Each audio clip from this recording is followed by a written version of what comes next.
definitely encouraging to see his jump between year 1 and year 2, particularly from the 3-point line. I think he finished at about 41% from three.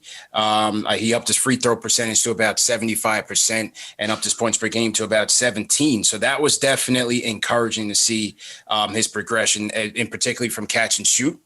I feel like, if he continues to put in the work, he can scratch that all-star level, but I think it's critical to see him be able to shoot off the bounce. I think that's going to be the next part of his evolution, being able to shoot off the bounce. You saw some glimpses there this season that you were encouraged by. He tried to kind of patent a little mid-range move. Obviously it wasn't consistent.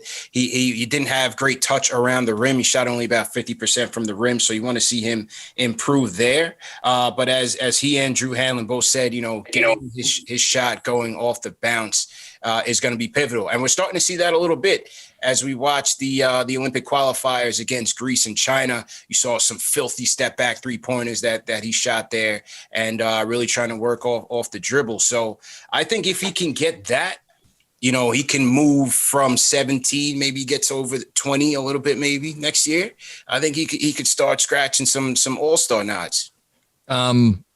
Man, I hope we disagree at some point. I mean, CP said everything. It's the shot creation in particular. It's the perimeter shot creation. Like I did a newsletter a week or two ago in which I kind of compared his how the percentage of his shots that came by assist, both behind the 3-point line and inside the 3-point line.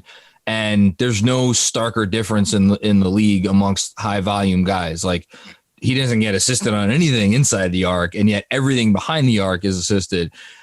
So if it's just about upping the comparison that I came away from that with was basically I always thought of his ceiling as Jimmy Butler. And I think I came away from that thinking that his ceiling could be, if we could get the inside the arc part from Jimmy Butler, but if we could get the behind the arc part from someone like Jaylen Brown, who started off his career like RJ, 96, 97, 98% of his shots behind for 3-point line were assisted. And now he's year 4, year 5.